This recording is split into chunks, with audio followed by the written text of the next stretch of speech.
আপনাদের বাসা কোথায়? দেখছি সবাই বরিশালের সাপোর্টার, আসলে কার জন্য বরিশালের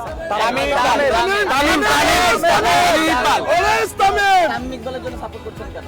তামিমের আমরা পাগলা ভক্ত, আমরা অনেক ভালোবাসি তাকে, কারণ এই জন্য ছোটবেলার থেকে তামিমের খেলা দেখে আসছি। মানে আমাদের বাংলাদেশের বেস্ট ভালো একটা ওপেনার, মানে কোনো তুলনাই নেই। এই ওপেনার মানে ভবিষ্যতে হবে কি না হবে এটাও জানি না, তবে অনেক মিস করবো তামিমকে, অনেক মিস করবো। চ্যাম্পিয়ন্স ট্রফিতে তামিমকে অনেক মিস করব। আপনার সবকিছুকে আমরা সম্মান করি তামিম ভাই। আমি জানি আপনি না চালিয়ে কেন যান পরবর্তী তামিম জীবনের জন্য কত লড়াই। অভিমান নিয়ে চলে গেছে দল থেকে, তবে আমরা মানে আশা করছিলাম, অনেক কিছু নিয়ে আশা করছিলাম চ্যাম্পিয়ন ট্রফিতে খেলবে। আচ্ছা, একটু জানতে যে আজকে কি ঢাকার সাথে জিতবে কিনা বরিশাল? ইনশাআল্লাহ জিতবে, ইনশাআল্লাহ। ম্যান অফ দ্য ম্যাচ কে হতে পারে? তামিম ইকবাল তামিম। বরিশাল নিয়ে একটা স্লোগান দেন আপনারা। Barishal Barishal Barishal Barishal fortune Barishal fortune Barishal.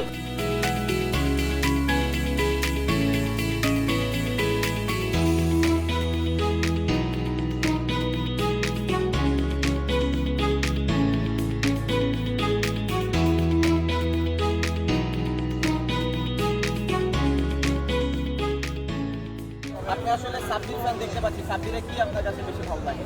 Sabbir hard hitting ব্যাটিংটা আমার খুব ভালো লাগে। এবং আজকে আমরা দেখেছিলাম সাব্বির 82 এবং 50 করছে, আসলে কেমন দেখছেন সাব্বির এবার? ইনশাআল্লাহ আমরা সাব্বিরের প্রত্যাবর্তন দেখতে পাচ্ছি, ইনশাআল্লাহ খুব শীঘ্রই সে জাতীয় দলে ফিরবে। সাব্বিরকে ভালো লাগার কারণ বা ছোটবেলা থেকে সাব্বির খেলা 2016 এশিয়া কাপের পর থেকে সাব্বিরকে ভালো লাগে। সাব্বিরের ইনিংসগুলো এখনো চোখে ভাসে। এমন কোনো মুহূর্ত আছে নাকি সাব্বিরের জন্য পাগলামি করা বা এমন কিছু? পাগলামি অবশ্যই, আমি সাব্বির খেলা মাঠে তেমন একটা দেখিনি কখনো, এবারেই প্রথম। শুধুমাত্র সাব্বিরের কারণে কি ঢাকা ক্যাপিটালস? অবশ্যই অবশ্যই, আমি সাব্বিরের কারণে Dhaka capital. Last question, Sabbir রহমানের খেলা দেখতে আসলে কতটা মুখী? আমি অনেক অনেক মুখিয়ে আছি, ইনশাল্লাহ সাব্বিরের সাথে দেখা করার ইচ্ছা আছে। সবাই সাব্বিরের স্লোগান যদি দিতেন, সাব্বির সাব্বির ইয়েস সাব্বির সাব্বির।